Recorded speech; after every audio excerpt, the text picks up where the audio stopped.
Antes del llamado estallido social en Chile, ¿cuál era el mayor problema de la clase política del país?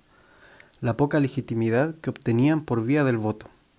Cada vez menos gente votaba, cada vez menos chilenos les interesaba la política partidista, ya que asumían, con muchas pruebas, que la política era en sí misma corrupta o que corrompía a los que la ejercían. El problema no se veía rectitud o coherencia en los partidos políticos, ni en los gobernantes. La falta de rectitud era precisamente el gran problema de la política. Así que el chileno promedio hacía política desde la opinión, desde la voz y la crítica, pero evitaba hacerlo desde y con los partidos o con el voto. Desde que se implementó el voto voluntario en el año 2012, las últimas elecciones chilenas presidenciales, de diputados, de alcaldes, etc., tenían una bajísima participación de la población. El mismo 2012, en las elecciones para alcaldes, el 57% de los chilenos no fue a votar.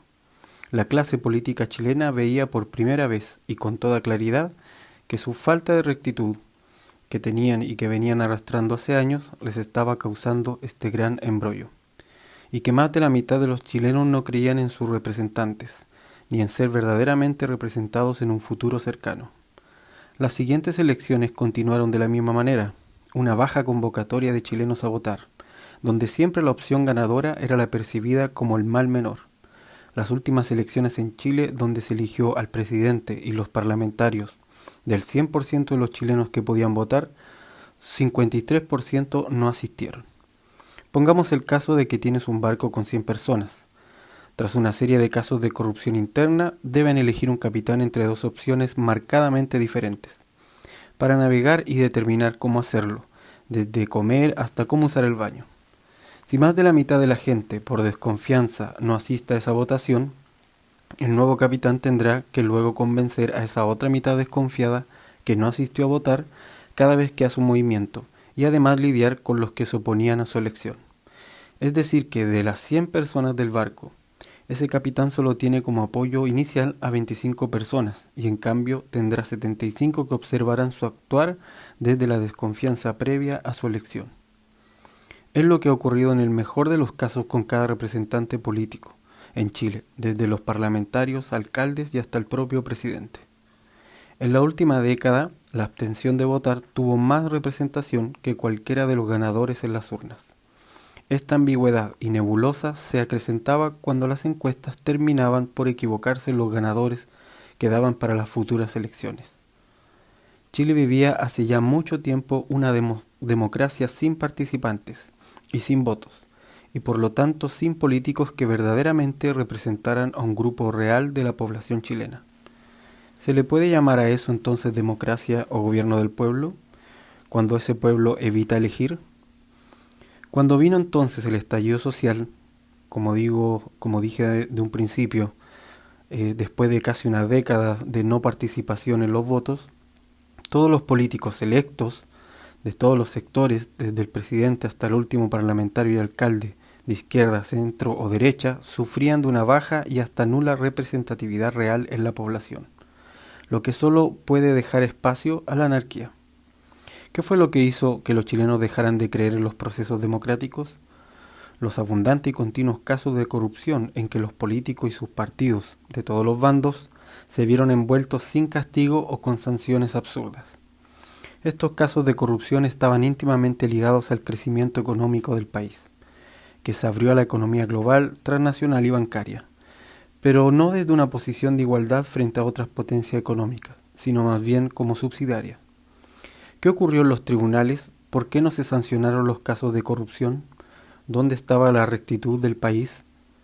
¿Cómo se interpreta la ley en Chile? ¿Por qué es severa para algunos y ligera para otros? El Poder Judicial es la última institución que no ha sido expuesta, pero que ya da luces de interpretar algunas leyes vigentes según sus propios intereses o con una marcada idea partidista o política. Una cosa es cierta, y al parecer la clase política no parece aún comprenderlo. Si esos casos de corrupción no se detienen y son debidamente sancionados, la credibilidad no volverá a las urnas, ni a los sistemas políticos. Todo sistema social requiere de la confianza de las personas para operar. Si no cuenta con esa creencia, dicho sistema comienza a desmoronarse. Un objetivo claro de la clase política chilena es volver a legitimar su labor como representantes de la población, y es la razón por la que en el Acuerdo por la Paz, tras el estallido social, la gran mayoría de los políticos de ambos bandos estuvieron de acuerdo con iniciar un proceso de cambio político más profundo, que de alguna manera también resucitara la confianza en la política. Antes de seguir, quiero decir que no olvidemos como Iglesia que la democracia es un sistema más de gobierno de muchos otros. La Iglesia de Cristo emergió en la historia sujeta a un gobierno diferente, eterno, que no pasará. De hecho, la Iglesia de Cristo ha sobrevivido y multiplicado bajo gobiernos de todo tipo, desde las monarquías feudales, regímenes dictatoriales, hasta las actuales formas de democracia en las naciones. La Iglesia responde a un trono que es justo y posee rectitud, y eso hace que ese trono nunca pase, que no sea removido y que la Iglesia pueda caminar firme bajo la dirección de un gobernante llamado Jesucristo. No es el papel de la Iglesia legitimar uno u otro sistema de gobierno humano en alguna nación, pero sí lo es el de encarnar una vida de rectitud y misericordia que manifieste el reino al que pertenecemos. Poner para la Iglesia nuestra fe ciega como Iglesia en una nueva o antigua constitución es algo completamente equivocado. No necesitamos de esta para ser mejores discípulos o convencer a los hombres sobre el poder del reino de Dios. Aún así, es bueno saber lo que una posible nueva constitución no hará. Cuando los partidos políticos fijaron las reglas para el cambio constitucional, estos establecieron que el esqueleto de la nueva constitución no se le podrá quitar algunas cosas que ya posee. Todo esto quedó establecido en la Ley 21.200 que se promulgó para el cambio constitucional cuando se hizo el Acuerdo por la Paz. La nueva Constitución no cambiará el carácter de república en Chile. Tampoco puede cambiar su régimen democrático por vía del sistema electoral actual. Por esto mismo no podrá poner término anticipado de las funciones de alguna autoridad electa, como el presidente, los parlamentarios, los alcaldes, etc., a menos que la nueva Constitución fije nuevos límites en los años de funcionamiento y para esto entonces debería haber nuevas elecciones. Tampoco podrá revocar las sentencias judiciales ya hechas y ejecutadas por la actual Constitución. Tampoco podrá tocar los tratados internacionales de derechos humanos, de comercio, los TLC, de carácter judicial o limítrofe. Tratados que ya fueron ratificados por los antiguos gobiernos o el actual. La nueva Constitución no podrá reclamar, por ejemplo, las 200 millas a Perú, porque ya fueron entregadas con tratados internacionales, ni tampoco entregar una nueva salida al mar pasando por alto el fallo de La Haya. Como dije anteriormente, la nueva Constitución no puede tocar los tratados internacionales. Y cualquier cambio desde la nueva Constitución que se quiera hacer al modelo económico chileno de libre mercado y globalizado deberá primero asegurar que no quebrantará los TLC que Chile firmó en los gobiernos anteriores, la mayoría desde Frei en adelante. Ya que entramos de lleno al proceso para una nueva Constitución y lo próximo será la elección de los que serán los convencionales, debemos entender que esta elección busca dos objetivos. Primero el más obvio, que es realizar la redacción de una nueva Constitución, pero también a la vez el otro objetivo es el de renovar la política y la fe de la población en ella.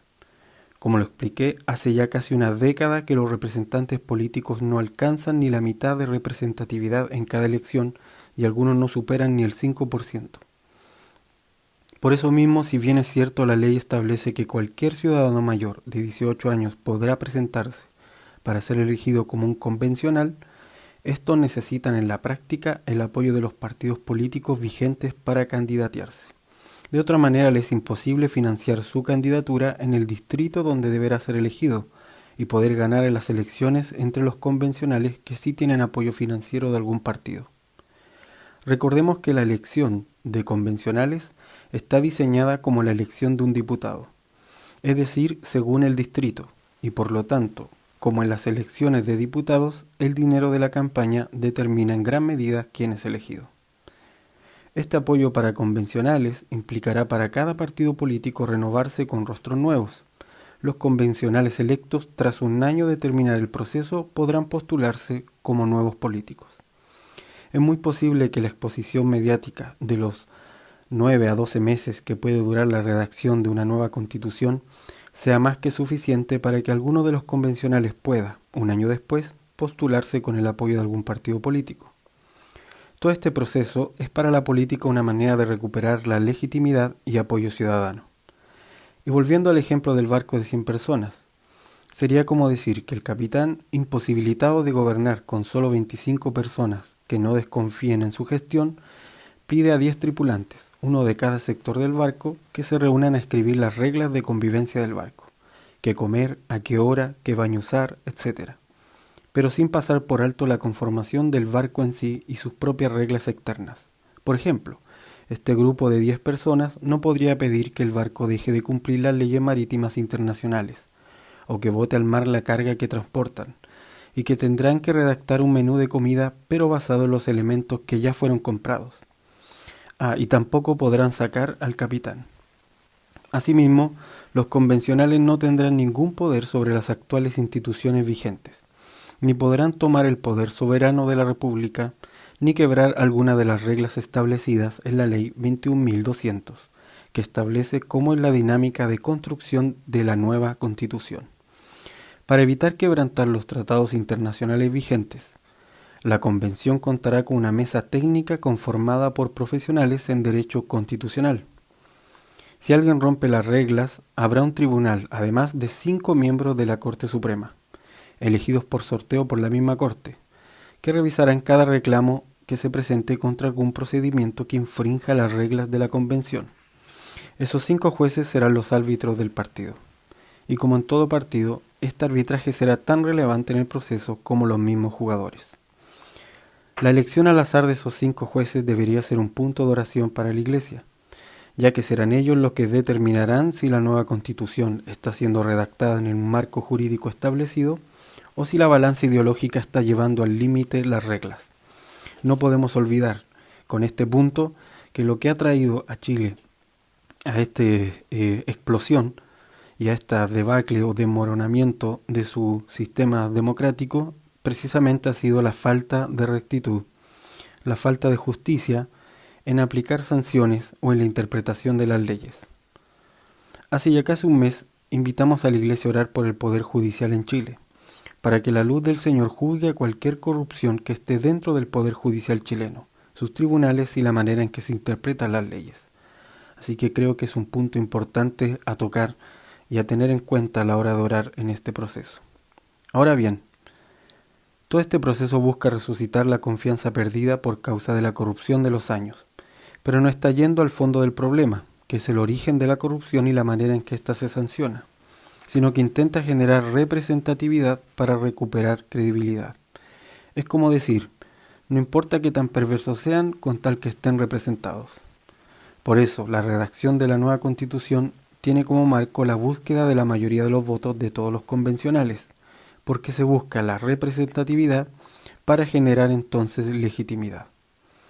El texto final tendrá 2/3 de los votos de todos los convencionales, es decir, una mayoría que sea comprobada. Y una vez que el texto esté listo, la población deberá escoger si aprueba esta nueva opción, esta nueva Constitución, o la rechaza, y esta vez el voto será obligatorio. Y usando el ejemplo del barco, sería como si esos 10 tripulantes elegidos de cada sector del barco escriben las reglas internas, pero con la obligación de que en cada una de sus propuestas por lo menos 7 o 6 de ellos estén de acuerdo al escribirlas. Y al final, con el fin de quitar cualquier duda de legitimidad del proceso, se obligará a las 100 personas del barco a votar si esas reglas les parece bien o si continúan con las reglas antiguas. El error que se comete en todo esto es pensar que la representatividad genera confianza o legitimidad, olvidando que un representante deja de serlo en la medida que transgrede la ética por la que se le eligió. Por eso, ahora que el proceso ha continuado, les animo primero a que oremos por 2 cosas. Oremos por rectitud en todas las instituciones en Chile, primero que todo. Pero segundo, también oremos, sobre todo por el Poder Judicial, que tiene la obligación de sancionar al malo y bendecir al resto.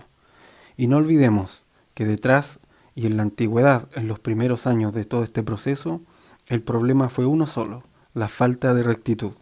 Y si ese problema de falta de rectitud, de sanciones al malo y de bendición al justo no se soluciona, Nada de esto podrá permanecer por mucho tiempo. Bendiciones.